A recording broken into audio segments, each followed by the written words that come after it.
प्रभु येसु हे प्रभु येसु तपमुलु तरचिन निन्ने गदा जपमुलु कोलचिन निन्ने गदा तपमुलु तरचिन निन्ने गदा जपमुलु कोलचिन निन्ने गदा विफलలు చేసిన విజ్ఞాపనలకు విఫలలు చేసిన విజ్ఞాపనలకు సఫలత నీవే గదా సిల్వధరా పాపహరా శాంతికరా హే ప్రభు యేసు हे प्रभु येसु कानन तुल्य समाजमुलो हीनत చెందిన మానవతా कानन तुल्य समाजमुलो हीनత చెందిన మానవతా మానవ మైత్రిని సిల్వ పతాకము మానవ మైత్రిని సిల్వ పతాకము దానము చేసే గదా సిల్వధరా పాపహరా శాంతికరా హే ప్రభు యేసు हे प्रभु येसु లేచి నిలబడదాం కలువరిలోని శాంతి సుధా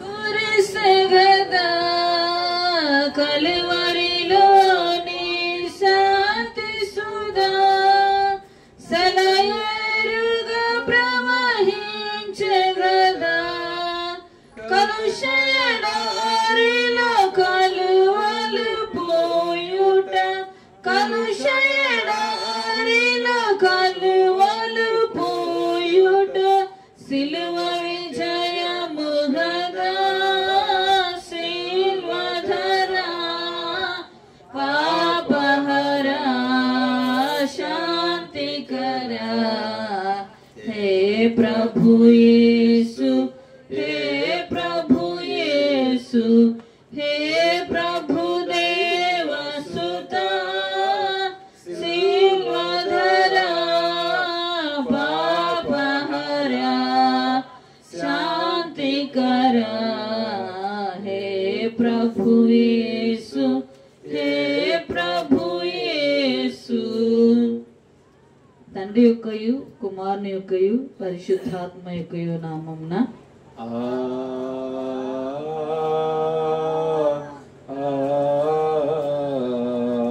ఆమేన్. ఓ ప్రభువా నా పెదవులను తెరవము అప్పుడు నా నోరుని స్తోత్రమును బయలుపరచును. ఓ దేవా నన్ను విడిపించుటకు త్వరగా రమ్ము. ఓ ప్రభువా నా సహాయమునకు త్వరగా రమ్ము. తండ్రికిని కుమారునికిని పరిశుద్ధాత్మకును ఆదియందు ఇప్పుడెల్లప్పుడు యుగ యుగములందుండునట్లు మహిమా కలుగుగాక. ఆమేన్ ఆమేన్ హల్లెలూయా. ఈ దినము కొరకు ఏర్పాటు చేయబడిన ఉత్తర ప్రత్యుత్తర వాక్య భాగాన్ని చదువుకుందాం. 118వ సంకీర్తన.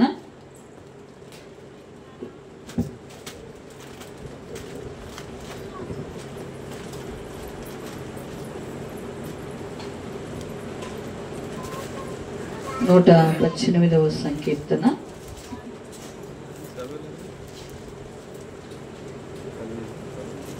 29 వచనాలు ఉన్నాయి కనుక 10 వచనాలను చదువుకుందాం. Page number 514 number page. 118వ సంకీర్తన 29 వచనాలు ఉన్నాయి కనుక ఈరోజు 10 వచనాల వరకు మనము చదువుకుందాం. మొదటి వచనము ప్రారంభము. యెహోవా దయాళుడు, ఆయన కృప నిరంతరము నిలుచును, ఆయనకు కృతజ్ఞతాస్తుతులు చెల్లించుడి. ఆయన కృప నిరంతరం నిలుచునని అహరోను వంశస్థులందరూ గాక. ఆయన కృప నిరంతరం నిలుచునని యెహోవా యందు భయభక్తులు గలవారు అందరూ కాక. ఇరుకునందుండి నేను యెహోవాకు మొరపెట్టి తిని, విశాల స్థలమందు యెహోవా నాకు ఉత్తరం ఇచ్చెను. యెహోవా నా పక్షమునున్నాడు, నేను భయపడను. నరులు నాకేమి చేయగలరు? యెహోవా నా పక్షమున వహించి నాకు సహకారి అయి ఉన్నాడు. నా శత్రువుల విషయమైన నా కోరిక నెరవేరుట చూచెదను. మనుషులు నమ్ముకున్నట కంటే యెహోవాను ఆశ్రయించుట మేలు. రాజులు నమ్ముకున్నట కంటే యెహోవాను ఆశ్రయించుట మేలు. అందరం కలిసి చదువుకున్న.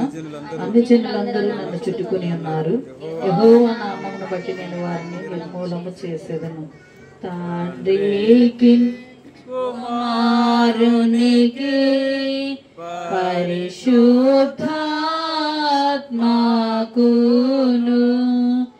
ఆదియందు ఎప్పుడు ఎల్లప్పుడు యుగ యుగములందుండునట్లు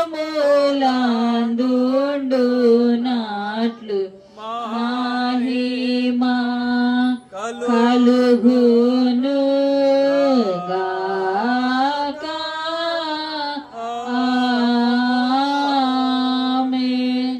ఈ రోజు కొరకు ఏర్పాటు చేయబడిన పాఠ్య భాగాన్ని చదువుకుందాం.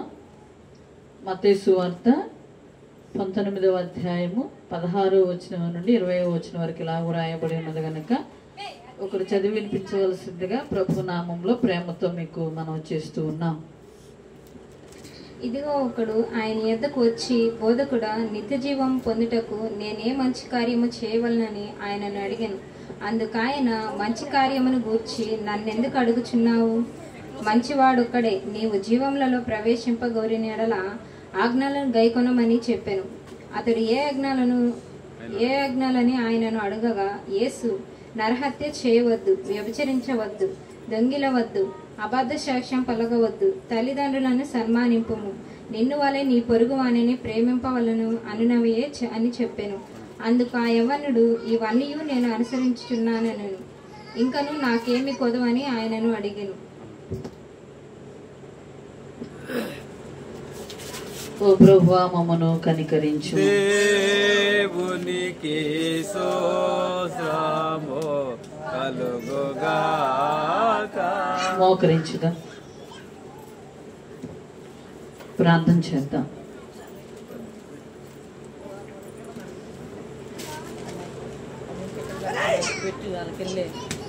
ప్రార్థన చేస్తారు. ఎవరైనా ఇద్దరు ప్రార్థనలో నడిపించండి. ప్రార్థన చేద్దాం, తలలో ఉంచుదాం అందరం. ప్రభువా, ఇదిగో ఈ 29వ రోజు శిలువ ధ్యాన కొడుకులో పాల పువ్వులు పొందడానికి మాకిచ్చిన ఈ గొప్ప ధన్యతను బట్టి వందనాలని ప్రార్థన చేద్దాం.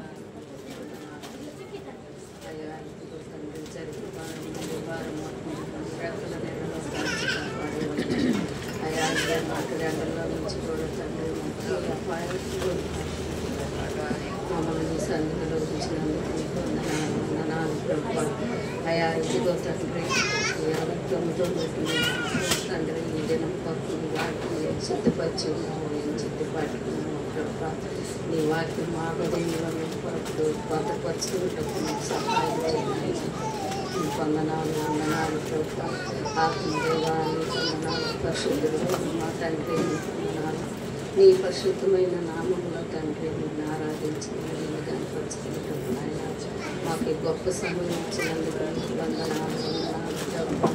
అయా ఇదిగో ఆత్మతో చర్చలతో ఆరాధించేవాడు నా వాడన్నావు ప్రభా. అయా ఇదిగో తండ్రి నిన్ను ఆరాధించుకునే ప్రభు మాకు అందరికీ ఇచ్చినందుకు నీకు వందనాలు ప్రభా. అయా ఇదిగో నాయన బిడ్డలు ఇంకా రావాల్సిన బిడ్డలు సకాలంగా సమకూర్చున్నావు ప్రభా. ఇదిగో తండ్రి నీ సన్నిధిలో మేము ఆయన అయా ఏ దుష్టుడు తావరం లేకుండా చేయాలన్నా నీ కూటమి చుట్టూ నీ కాపాడు ఉంచినాను. యేసయ్య పరిశుద్ధమైన నామం అడిగి వేడుకొని ప్రార్థిస్తున్నాం తండ్రి. ఆమేన్. మరొకరం చదువు.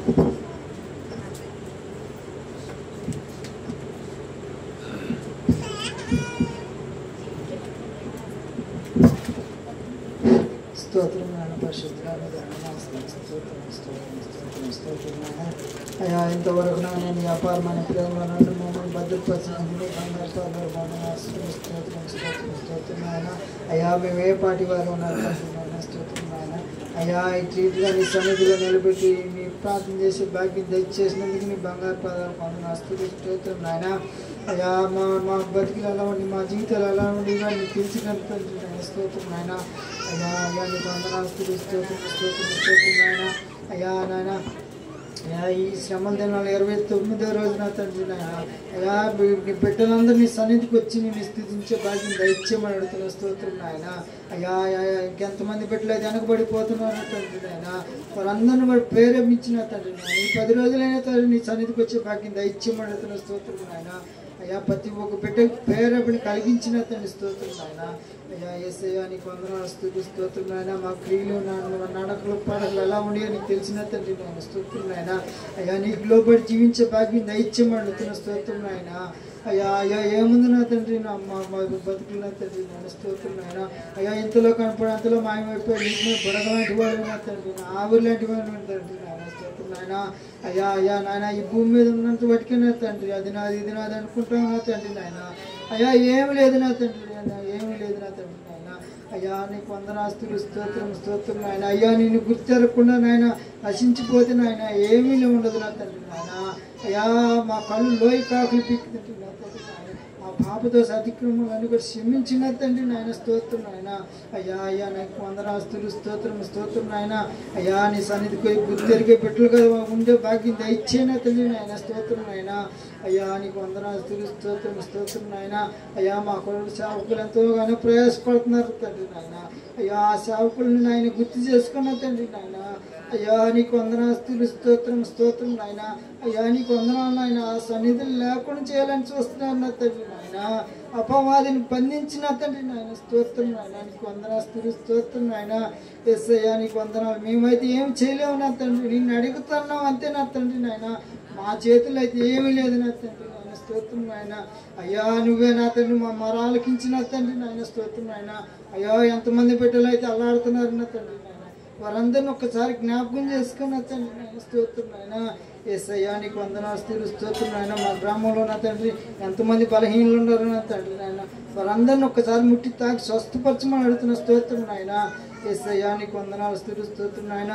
అయ్యా పొద్దు పనిపాట్లకి వెళ్ళి వచ్చే బిడ్డలు ఉన్నారు నా తండ్రి నాయన, మళ్ళీ తిరిగి నీ సన్నిధికి వచ్చే బిడ్డలు నా తండ్రి నాయన, అందరిని కూడా దీవించిన తండ్రి నాయన, స్తోత్రం నాయన. అయ్యా నీకు వందనాస్తులు స్తోత్రం నాయన. అయ్యా ఈ సన్నిధికి వచ్చి నేను స్తుతించే భాగ్యం దయచేయని అడుగుతున్న స్తోత్రం నాయన. అయ్యా నీకు సన్నిధికి రావడం కదా తండ్రి నాయన, నీ మాటలు ఈని ఆ మాటల ప్రకారం జీవించే భాగ్యం దయచేయమని అడుగుతున్న స్తోత్రం నాయన. నీకు వందనాస్తులు స్తోత్రం నాయన. యేసయ్యా నీకు వందనాస్తులు స్తోత్రం. అయ్యా పాపిన తండ్రి నాయన, నీ సన్నిధిలో నిలబడి ప్రార్థన చేసే భాగ్యం దయచేసినందుకు నీ బంగారు పాదాలు వందనాస్తులు స్తోత్రం నాయన. అట్టి అర్హత కూడా లేనివాడిని నా తండ్రి నాయన, స్తోత్రం నాయన. అయ్యా నీ సన్నిధిలో నిలబెట్టుకున్నందుకు నీ బంగారు పాదాలకు వందనాస్తులు స్తోత్రం నాయన. అయ్యా నీకు వందనాస్తులు స్తోత్రం నాయన. అయ్యా మందిర పని జరుగుతున్న తండ్రి నాయన. అయ్యా మందిరపు నిర్మాణంలో తండ్రి నాయన ఇంకేవేవో కొరతలు ఉన్నాయో నా తండ్రి, అన్ని కూడా నువ్వు సమృద్ధిగా తీర్చిన తండ్రి నాయన. ఆర్థిక పని వనరులు సహాయం దైత్యమడుతున్న స్తోత్రం నాయన. ఇంకెంతమంది అయితే గుప్పులు ఇప్పాల్సిన బిడ్డలు ఉన్నారు నా తండ్రి నాయన, వారందరినీ కూడా ప్రేరేపణ కలిగించిన తండ్రి స్తోత్రం నాయన. అందరూ కూడా ముందుకు వచ్చి నాయన నీ మందిరం ముందుకు పూర్తి అయిపోయి భాగ్యం దైత్యమడుతున్న స్తోత్రం నాయన. అయ్యా మందిరంలో చేరి నేను స్థుతించే భాగ్యం దైత్యమడుతున్న స్తోత్రం నాయన. యేసయ్యా నీకు వందనాస్తులు స్తోత్రం నాయన. అయ్యా ఇంతవాడికి పాటల ద్వారా నేను స్తుతించావు నా తండ్రి నాయన, స్తోత్రం. ఆరాధన ద్వారా నేను కనపరిచావు నా తండ్రి నా, స్తోత్రం నాయన. అయ్యా నీ వాక్య జ్ఞానంలోకి వెళ్ళబోతున్నా తండ్రి నాయన, మా కొరకు ఏ వర్తమానాన్ని దాచిపెట్టావు నా తండ్రి నాయన, స్తోత్రం నాయన. ఆ వర్తమానం మేము విని నాయన మా హృదయాలు భద్రపరుచుకుని నీరు కట్టి ఫలించేనా తండ్రి నాయన, స్తోత్రం నాయన. అయ్యా చెప్పుచున్నాను మీ బిడ్డ నా తండ్రి నాయన, ఆ బిడ్డని సిలువను మరుగుపరుచుకున్న తండ్రి స్తోత్రం నాయన. అయ్యా నీ మాటలు వింటాం కాదు తండ్రి నాయన, ఆ మాటల ప్రకారం జీవించే భాగ్యం దైత్యమడుతున్న స్తోత్రం నాయన. యేసయ్యా నీకు వందనాస్తులు స్తోత్రం నాయన. అయ్యగారు అమ్మగారిని కూడా దీవించిన తండ్రి నాయన.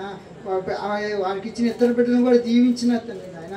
మా రాకపోకుల్లో కూడా తోడు నీడగా ఉండి నా తండ్రి నాయన స్తోత్రం నాయన. ఇంతవరకు నీ కాపుతల్లో భద్రత దయచేసినందుకు నీ బంగారు పాదాలు వందనాస్తులు స్తోత్రం నాయన. మా సంఘాన్ని గ్రామాన్ని ప్రతి ఒక్క బిడ్డను పేరు పేరు వరుసను దీవించి ఆశీర్వించి మన నజరేయుని యేసు నీ పరిశుద్ధ నామమున మిక్కిలి బతిమలాడి వేడుకుంటున్నాం తండ్రి. ఆమేన్. కూర్చున్నా. ప్రభువును లోకరక్షకుడైనటువంటి యేసుక్రీస్తు నామంలో మీ అందరికీ రాత్రికాలపు శుభాభివందనాలు. బాగున్నారా? అందరూ సంతోషంగా ఉన్నారా? దేవుని యొక్క మహాకృపను బట్టి 29వ రోజు శిలువ ధ్యాన కుడికలో మనమందరము పాలు పంపులు పొందడానికి దేవాతి దేవుడు మనకి గొప్ప సహాయాన్ని అందించాడు. మన పనుల్లో ప్రయాణాల్లో దేవుడు తోడుగా నీడగా అండగా ఆశ్చర్యదుర్గంగా ఉంటూ నడిపిస్తూ ఇప్పటి వరకు సజీవు లెక్కలో ఉంచి సజీవులుగా ఆయనను గణపరచడానికి దేవాతి దేవుడిచ్చిన ఈ గొప్ప సమయాన్ని బట్టి మనమందరం ఆయనకు వందన రుణస్తులమై ఉన్నాం. ఏమిచ్చి కూడా ఆయన రుణాన్ని మనము తీర్చలేం. ఈరోజు మన ధ్యానాంశం పేరు చెప్తారా? ధనవంతుడు నిత్య జీవమును కోల్పోవుట. అంతేనా? ధనవంతుడు నిత్య జీవమును కోల్పోవుట. ఈరోజు మన ధ్యానాంశం ఏంటంటే ధనవంతుడు నిత్య జీవమును కోల్పోవుట. మనం చదువుకున్న ధ్యాన భాగంలో మత్తయి సువార్త 19వ అధ్యాయము 16వ వచనం నుండి 20వ వచనం వరకు మనం చదువుకున్నాం.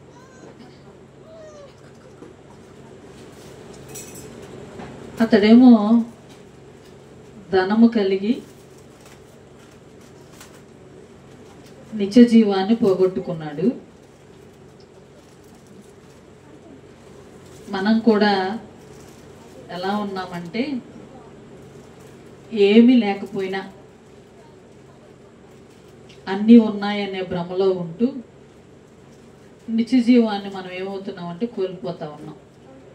ఒకవేళ ఈ శిలువ ధ్యాన కుడికిలో నీ యొక్క పరిస్థితి, నీ స్థితి ఎలా ఉందో ఈ ధనవంతుడితో పోల్చుకుంటూ ఇతరులో చాలా మంచి లక్షణాలు ఉన్నాయి, మనలో అవి ఉన్నాయా లేవా, మనం అందుకు యోగ్యులమా అర్హులమా కాదని ఒకసారి మనం ఆత్మ పరిశీలన చేసుకుంటే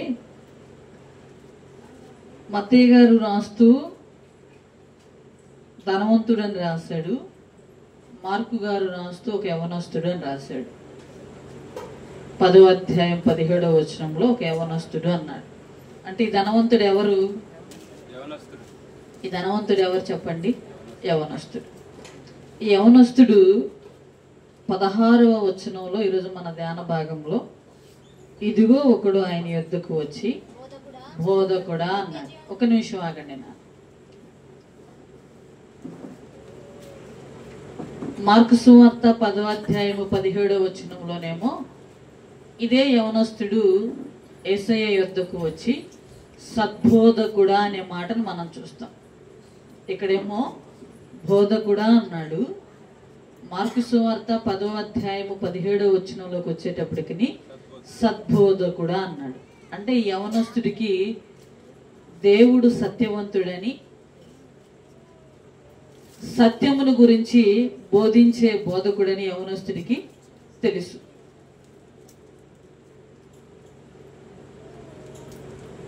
బోధకుడా అని పిలిచాడు అంటే యేసయ్య బోధ ఆ దినాలలో శరీరధారిగా ఉన్నటువంటి దినాలలో సమాజ మందిరాల్లో చాలా రకాలుగా ఆయన బోధిస్తూ ఉన్నాడు. కొండ ప్రాంతాలలోనూ సమాజ మందిరాలలోనూ శాస్త్రులు, పరిసయ్యులు, సద్దూకయ్యుల దగ్గర యేసు తన ఉపమానాలు చెప్తూ బోధించుకుంటూ వెళ్తూ ఉన్నాడు. ఇది గమనించాడు యవనస్తుడు. మత్తయి సువార్త 19వ అధ్యాయం 16వ వచనంలోకి వచ్చేటప్పటికే బోధకుడా అన్నాడు. మార్కు సువార్త 10వ అధ్యాయం 17వ వచనంలోకి వచ్చేటప్పటికేమో సద్బోధకుడా అన్నాడు. అంటే సత్యమును గురించి బోధించే బోధకుడా. మనం కూడా యేసు ప్రభుని చాలా రకాల పేర్లతో పిలుస్తాం కదా. ప్రభువా, రక్షక, విమోచక అని మనం ఎలాగూ పిలవాలనుకుంటామో అలాగ మనము పిలుస్తాం. ఎందుకంటే పేతురు నీళ్ళల్లో నడిచేటప్పుడు, మునిగిపోయేటప్పుడు ప్రభువా అన్నాడు కదా. యోహాను గారు కూడా ఏలినవాడా అంటాడు యేసుక్రీస్తు ప్రభువారిని. అంటే ఒక్కొక్క మనిషి ఒక్కొక్కలాగా ఆయనను ఎలా పిలిచినా పరమందు ఉన్నటువంటి దేవుడు మనందరినీ ఏం చేసేటువంటి దేవుడు అంటే ప్రేమించేటువంటి దేవుడు. ఈ యవనస్తుడు యేసయ్య యొద్దకు రావడం చూస్తాం మనం. ఈ దినాలలో యవన బిడ్డలు మనం చూస్తూ ఉన్నాం. దైవ సన్నిధికి రావడానికే వారికి ఎలా ఉందంటే కష్టంగా ఉంది. వారికి ఉన్న వ్యసనాల నుండి, వారికి ఉన్నటువంటి చెడు అలవాటుల నుండి, వారికి ఉన్నటువంటి చెడు స్నేహాల నుండి మాని దైవ సన్నిధికి రావడానికి కూడా వారికి ఏం కుదరట్లేదంటే వీలు కుదరట్లేదు. కానీ ధనవంతుడు యవనస్తుడు యేసయ్య యొద్దకు రావడం మనం చూస్తూ ఉన్నాం. యేసు యొద్దకు రావడం మనము చూస్తూ ఉన్నాం. వచ్చిన వాడు వచ్చినట్టే ఉండకుండా సద్బోధకుడా అన్నాడు, అంటే మంచి బోధకుడా అన్నాడు. ఒకటి, ఈ యవనస్తుడు యేసు యొద్దకు రావడం చూస్తూ ఉన్నాం. రెండవదిగా యేసుక్రీస్తు ప్రభు వారిని సద్బోధకుడా అని పిలవటం మనం చూస్తూ ఉన్నాం. ఎందుకు వచ్చాడు అంటే నిత్యరాజ్యం ఒకటి ఉందని యవనస్తుడికి తెలుసు. నేను ఈ లోకంలో నాకు ఆస్తి ఉంది, ఐశ్వర్యం ఉంది, అంతస్తులు ఉన్నాయి, అది ఇక్కడ వరకే పనిచేసిద్ది. పరలోకం వెళ్ళాలి అంటే, నిత్యరాజ్యంలోకి వెళ్ళాలి అంటే, నేను వారసుని కావాలంటే ఏమి చేయాలి అని అడగటానికి యేసుక్రీస్తు ప్రభు వారి దగ్గరికి వచ్చాడు. అంటే ఏది ఉన్నా ఎంత ఉన్నా అది ఇక్కడే విడవాలని యవనస్తుడికి బాగా తెలుసు కదా. తెలిస్తేనేగా నిత్య జీవానికి వారసుడు అవటానికి నేనేం చేయాలి ప్రభు అని యేసయ్య యొద్దకు వచ్చి అడిగింది. సహజంగా మనము ఏదైనా ఉద్యోగాలకి రికమెండేషన్ కోసం వెళ్ళేటప్పుడు నేనేం చేయాలి, ఏమి ఇవ్వాలి అని అడుగుతాం. ఈ యవనస్తుడు కూడా యేసయ్య దగ్గరికి వచ్చి నేను ఏ మంచి కార్యము చేయాలి అన్నాడు. యేసుక్రీస్తు ప్రభు వారు అంటా ఉన్నాడు 17వ వచనంలో, అందుకు ఆయన, మంచి కార్యమును గురించి నన్ను ఎందుకు అడుగుచున్నావు? మంచివాడు ఒక్కడే, నీవు జీవములో. ఈ యవనస్తుడి యొక్క ఆశ ఏంటి? నిత్య జీవాన్ని పొందుకోవాలని. యేసు ప్రభు వారు అంటూ ఉన్నాడు, ఒకవేళ నీవు ఆ నిత్య జీవములో ప్రవేశించాలి అంటే ఏం గైకొనమన్నాడు? ఆజ్ఞలను గైకొనమన్నాడు. నేను అంటాను ఈ రాత్రి ఇదే ప్రశ్న యేసుక్రీస్తు ప్రభు వారు మనల్ని అడిగాడు అనుకోండి, మనం దేవుని సన్నిధానానికి వచ్చి మనం నిత్యరాజ్యానికి వారసులంగా ఉండాలని అడగం. ఈ ధనవంతుడి అయిన యవనస్తుడికి మనకు పోలిక పోల్చుకోండి. మనమేమో మన అవసరాల కొరకు దేవుణ్ణి అడుగుతాం. ఏది? ఈ భూ సంబంధమైనటువంటి అవసరాలను అడుగుతాం. ఈ యవనస్తుడేమో పర సంబంధమైనటువంటి ఆశీర్వాదాన్ని అడుగుతూ ఉన్నాడు. అయ్యా, నిత్యరాజ్యం ఒకటి ఉందని నాకు తెలుసు, ఆ రాజ్యంలో నేను ప్రవేశించాలంటే ఏమి చేయాలి అని అడిగాడు. ఏ మంచి కార్యం చేయాలి అని అడిగాడు. ప్రభువారు అన్నాడు, నీవు నిత్యరాజ్యంలో ప్రవేశించాలి అంటే ఆజ్ఞలను గైకొనుము అన్నాడు. వెంటనే ఆ యవనస్తుడు అన్నాడు, అతడు ఏ ఆజ్ఞలని అడగగా. ఆజ్ఞల గురించి తెలియదా? ఆజ్ఞల గురించి తెలుసా తెలియదు నాన్న? ఆజ్ఞల గురించి తెలుసా తెలియదా? తెలిసి కూడా యేసుక్రీస్తు ప్రభు వారిని ఏ ఆజ్ఞలు అన్నాడు. వెంటనే యేసుక్రీస్తు ప్రభు వారు అంటూ ఉన్నారు చూడండి 18వ వచనంలో, యేసు నరహత్య చేయవద్దు, వ్యభిచరింపవద్దు, దొంగిలింపవద్దు, అబద్ధ సాక్ష్యము పలుకవద్దు, తల్లిదండ్రులను సన్మానింపము, నిన్ను వలె నీ పొరుగు వారిని ప్రేమింపవలన అనునవియే అని చెప్పాడు. అందుకు ఆ యవనుడు ఇవన్నీ నేనేం చేస్తా ఉన్నాను, అనుసరిస్తూనే ఉన్నా. ఒక ప్రశ్న నేను ఈ రాత్రి మిమ్మల్ని అడుగుతా, ఈ యవనస్తుడు ఎవరికి చెప్తా ఉన్నాడు వీటిని అనుసరిస్తా ఉన్నానని? మనకుందా ధైర్యం? ఈ ఆజ్ఞలన్నీ నేను అనుసరిస్తూ ఉన్నాను ప్రభువా అని దేవునికి చెప్పే ధైర్యం మనకుందా?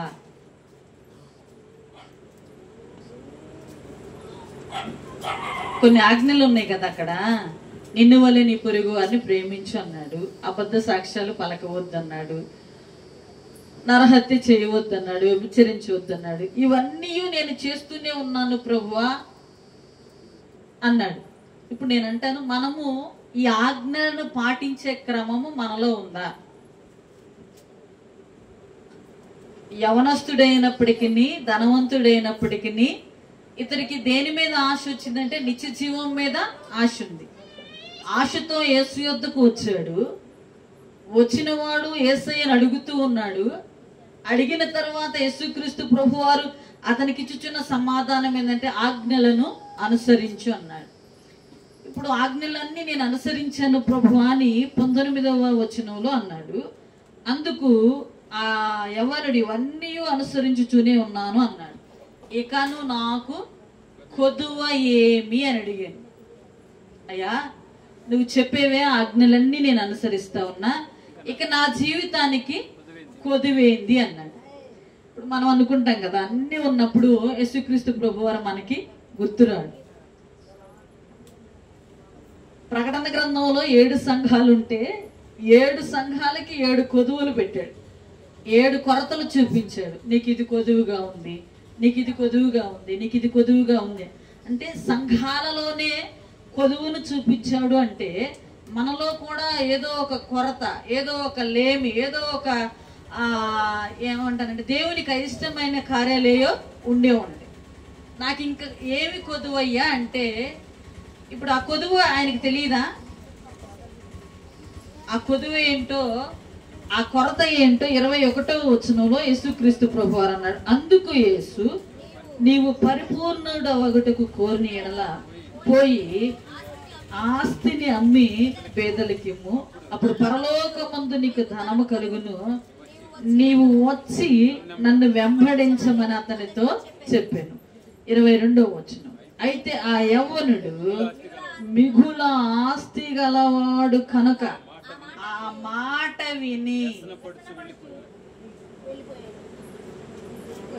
వచ్చేటప్పుడు ఎలా వచ్చాడు చెప్పండి? నిత్య జీవానికి వారసుడు అవ్వాలి అని ఆశతో వచ్చాడు, ఆసక్తితో వచ్చాడు. వెళ్ళేటప్పుడు ఎలాగ వెళ్ళాడంటే యేసు ప్రభు వారు చెప్పాడు, ఇంకా నాకు కొదువేమి అని యవనస్తుడు అడిగితే, నీకు ఒకటి కొదువుగా ఉందయ్యా, ఒకవేళ నువ్వు ఆజ్ఞలన్నీ పాటించొచ్చేమో గాని నీ ధనమే నీకు పరలోకానికి వెళ్ళడానికి ఎలాగుందంటే కొదువుగా ఉంది అన్నాడు. ఇప్పుడు ఆ ధనమును అమ్మి పేదలకిచ్చి వచ్చి నన్ను వెంబడించమంటే ఆ యవనుడు తన ముఖాన్ని ఎలా మార్చుకున్నాడంటే వ్యసనం ఎవరి మీద? సంతోషంగా వచ్చాడు కదా యేసయ్య యొద్దకు నిత్య జీవాన్ని పొందుకొనడానికి అని. ఇంకా నాకు ఏమి కొదువా అని అడిగిన అతనే, కొదువ నీకు ఇది అని చెప్తే ఆ కొదువ అయిన దానిని సరి చేసుకోవాల్సింది పోయి ఇంత ధనాన్ని వదిలి, ఇంత ఐశ్వర్యాన్ని వదిలి, ఇన్ని మేడమెద్దులను వదిలి నేను నిన్ను వెంబడించాలా, నా ఆస్తే నాకు సర్వము అని దేవుని దగ్గరుండి తిరిగి వెళ్ళినట్లుగా మనము చూస్తూ ఉన్నాం. వచ్చేటప్పుడు ఎలాగొచ్చాడంటే సంతోషంగా వచ్చాడు. ఏం పొందుకొనడానికి? నిత్య జీవాన్ని పొందుకొనడానికి. వెళ్ళేటప్పుడు ఎలాగ వెళ్ళిపోయాడంటే తనను సృజించిన సృష్టికర్త అయినటువంటి యేసుక్రీస్తు వారి మీదే వ్యసనపడుతూ వెళ్ళిపోయాడు. ఈ రోజుల్లో మనం కూడా ఇలాగే వస్తాం. ప్రభు సన్నిధికి వచ్చేటప్పుడు ఏదైనా చేయమన్నాం అనుకోండి, అప్పుడు ఎలా ఉంటదంటే యవనస్తుడి వల్ల మనకు కూడా కష్టం ఉంటుంది. యేసయ్యను వెంబడించాలంటే ఆషామాషి అయిన విషయం కాదు. తనను తాను తగ్గించుకుని వెంబడించాలి అంటాడు మత్తయి సువార్తలోని. తన సిలువను ఎత్తుకుని వెంబడించాలి అంటాడు. ఎవడైనాను నన్ను వెంబడింపగోని తన్ను తాను ఉపేక్షించుకుని వెంబడించాలి అంటాడు. అంటే ఇప్పుడు ఈ యవనస్తుడు తన్ను తాను ఉపేక్షించుకునడానికి, తను తాను సరి చేసుకునడానికి, తను తాను దేవునికి అప్పగించుకునడానికి పోతే పోయిందిలే ఆ నిత్యరాజ్యం అన్నట్లుగా వెళ్ళిపోయాడు. కానీ ఇదిగో ఇక్కడ నేను కన్ను మూసిన తర్వాత నాకు మరొక జీవితం ఉంది, మరొక ప్రయాణం ఉంది, నా జీవితానికి ఇదే చివర అనుకున్నాడు. కానీ ఇక్కడ పరలోకంలో నాకు శాశ్వతమైనటువంటి పట్టణంలో స్వాస్థ్యం కావాలని అతడు ఏమాత్రము అనుకోవాలి. ఎంత దౌర్భాగ్యం చూడండి. వచ్చి యేసుని వెంబడించడానికని వచ్చి వ్యసన పడుతూ వెళ్ళిపోయాడు. నేను అంటాను 23వ కీర్తనలో ఒక మాట ఉంటే చూడండి, యెహోవా నా కాపరి లేమి కలుగదు. ఇప్పుడు కొద్దివేంటి అంటే ఇతడు దేవునినే కాపరిగా ఉంచుకోవడానికి ఏం చేయాల, అంతేగా నాన్న. ఇప్పుడు అక్కడ ఎవరుంటారు ఆ నిత్యరాజ్యంలో? దేవాది దేవుడు, ప్రభువుల ప్రభు, రాజులకు రాజు. ఆయనతో నేనుంటే నాకు కొదువు ఉండదు, కొరత ఉండదు, లేమనేది ఉండదు అనుకోలా. కానీ ఇక్కడ ఆస్తిని విడిచిపెడతానికి అతడు ఏం చేశాడంటే అయిష్టంగా అక్కడి నుండి వెళ్ళిపోయాడు. నేను అంటాను ఈ రాత్రి ఒకవేళ ఈ యవనస్తుడి వలె నిన్ను దేవుడు హెచ్చరిస్తూ ఉండగా నీకే కొదువు ఉందో దేవుని సముఖంలో, ఇతడైతే ఆజ్ఞలన్నీ పాటించాడు. కొత్త నిబంధనలో 2 ఆజ్ఞలు ఇచ్చాడు. నీ దేవుడైన యెహోవాను నేనే, నిన్ను వలె నీ పొరుగు వారిని ప్రేమించు. ఇవన్నీ చేసి కూడా నిత్య జీవాన్ని అతడి చేతులారా ఏం చేశాడు, పోగొట్టుకున్నాడు. నేను అంటాను మనం ఎప్పటికీ పరిపూర్ణం కాలేం. పరిపూర్ణము కావాలి అంటే యేసు యొద్దకు వచ్చి మన బలహీనతను, మన అవిధేయతను, మనకున్న లోపాన్ని ప్రభువారి యొక్క పాదాల చెంత ఏం చేయాలి, ఒప్పుకోవాలి. ఒకవేళ ఈ ధనవంతుడు ఆ ధనాన్ని విడిచిపెట్టి యేసు యొద్దకు వస్తే నిత్య జీవంలో ఏమయ్యేవాడు, వారసుడయ్యేవాడు. చేతులారా ఏం పోగొట్టుకున్నాడంట, నిత్య జీవాన్ని పోగొట్టుకున్నాడు.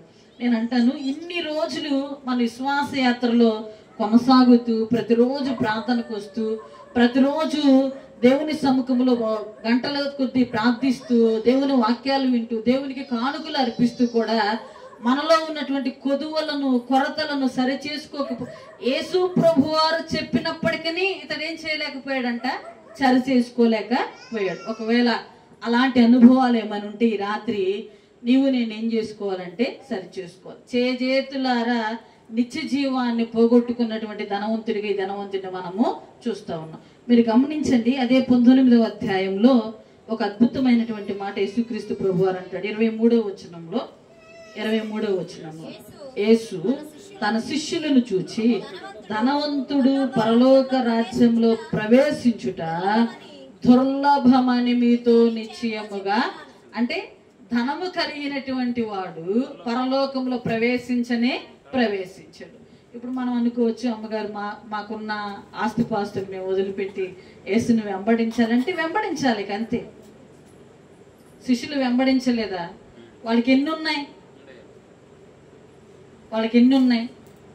వెంబడిస్తూ యేసు ప్రభు వారి దగ్గరికి వచ్చారు. ప్రభువా, మేము నిన్ను సమస్తమును విడిచిపెట్టి వెంబడిస్తా ఉన్నాం కదా, మరి మాకేంటయ్యా, మాకిచ్చే నీవు ప్రతిఫలం ఏంటి అంటే యేసుక్రీస్తు ప్రభు వారు అన్నాడు. మీరు గమనించండి, అదే అధ్యాయంలో 27-28 వచనాల్లో అన్నాడు చూడండి. 28వ వచనంలో యేసు వారితో ఇట్లా, నేను ప్రపంచ పునర్జనమందు మనుష్య కుమారుడు తన మహిమ గల సింహాసనమందు ఆసీనుడై ఉన్నప్పుడు నన్ను వెంబడించిన మీరును ఈ 12 సింహాసనముల మీద ఆసీనులై 12 గోత్రములు వారికి మీరేం చేస్తారంట, తీర్పు. అంటే ఒకవేళ నేను అనుకుంటాను యవనస్తుడు కూడా ధనమును విడిచిపెట్టి యేసుని వెంబడిస్తే పరలోకంలో ఏదో ఒక బహుమానం ఇచ్చేవాడేమో.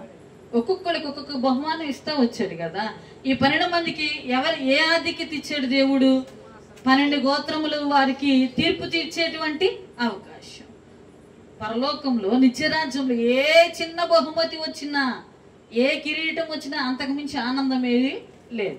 అంటే ఇహ సంబంధమైనవి ఎన్ని ఉన్నా పరలోకంలో మనకి స్థానమే లేకపోతే ఇక్కడ ఉన్నవన్నీ వెళ్తా ఏది కూడా మనం ఏది పట్టుకుని వెళ్ళలేము.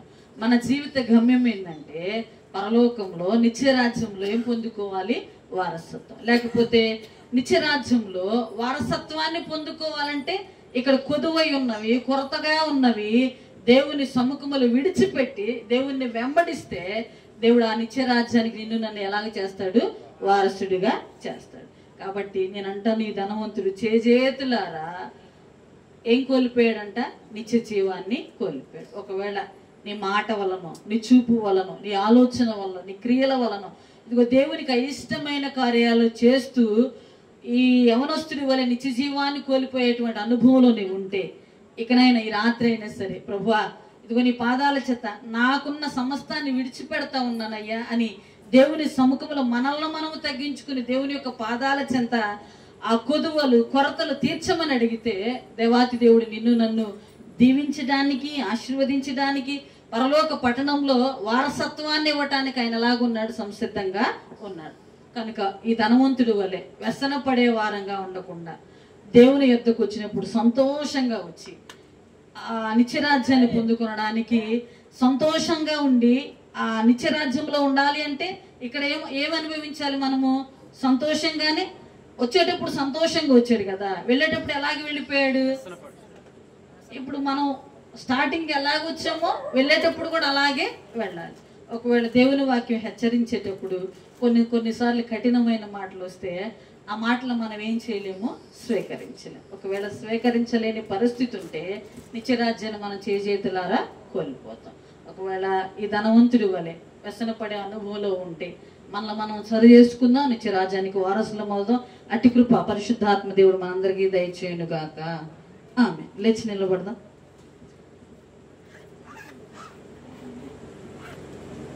నాతో మాట్లాడు ప్రభువా, నీవే మాట్లాడుమయ్యా. మైక్ తీసుకోండి అమ్మా, మైక్ తీసుకొని పాడండి. నీవే మాట్లాడుమయ్యా, నీవు పలికితే మాకు మేలయ్యా, నీవు పలికితే మాకు మేలయ్యా, నీ దర్శనమే మాకు చాలయ్యా, నీ దర్శనమే నాకు చాలయ్యా. నాతో మాట్లాడు ప్రభువా, నీవే మాట్లాడుమయ్యా,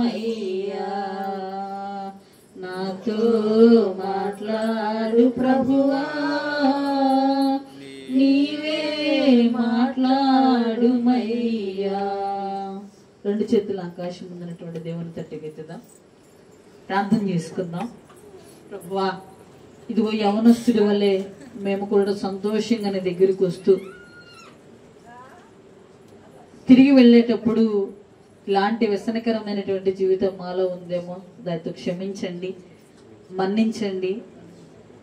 అన్నీ పాటించి తన ధనాన్ని వదులుకోలేక నిత్య జీవాన్ని కోల్పోయాడు నాయన.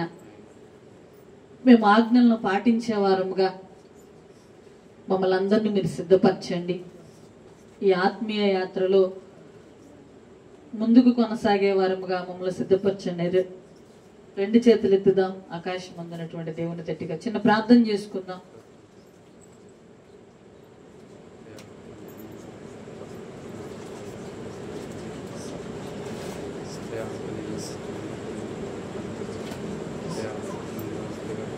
యేసయ్యను అడగటానికైతే అడుగుతూ ఉన్నాము కానీ యేసు చెప్పింది చేయలేకపోతూ ఉన్నాం మనం యవనస్తుడి వల్లే.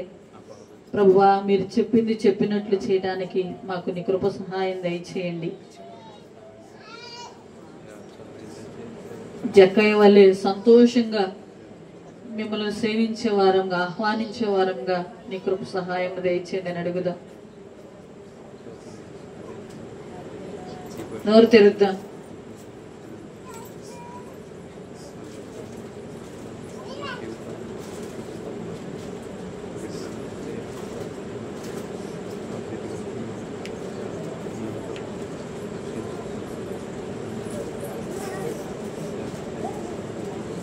మహాగణుడ, మహోన్నతుడ, దివ్యమైన పాదములకు వందనాలు. ఈ రాత్రి తీసుకొచ్చిన ప్రతి బిడ్డను బట్టి మీకు వందనాలు నాయన.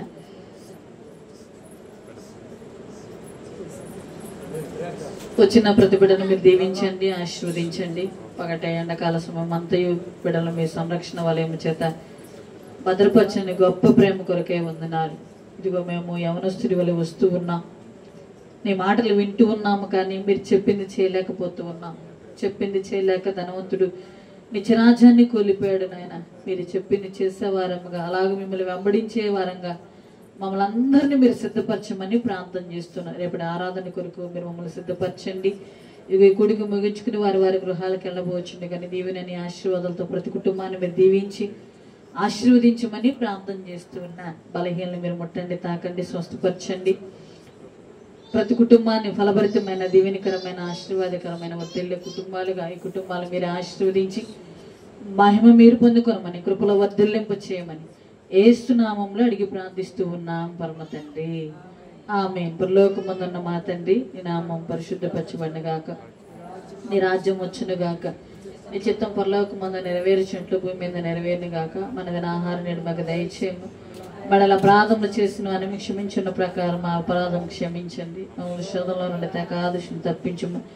రాజ్యము, శక్తియు, మహిమయు నిరంతరం నీవు ఉన్నావు తండ్రి, ఆమేన్. తండ్రైన దేవుని ప్రేమ, కుమారుడైనటువంటి యేసుక్రీస్తు కృప, పరిశుద్ధాత్మని యొక్క నిత్య సన్నిధి, నిత్య సహవాసము చేరుకున్న మనలకి సకల పరిశుద్ధులకు ఆయన మహాకృపతోడే ఉండి నడిపించునుగాక, ఆమేన్. తండ్రికి సుతునికి పరిశుద్ధాత్మకును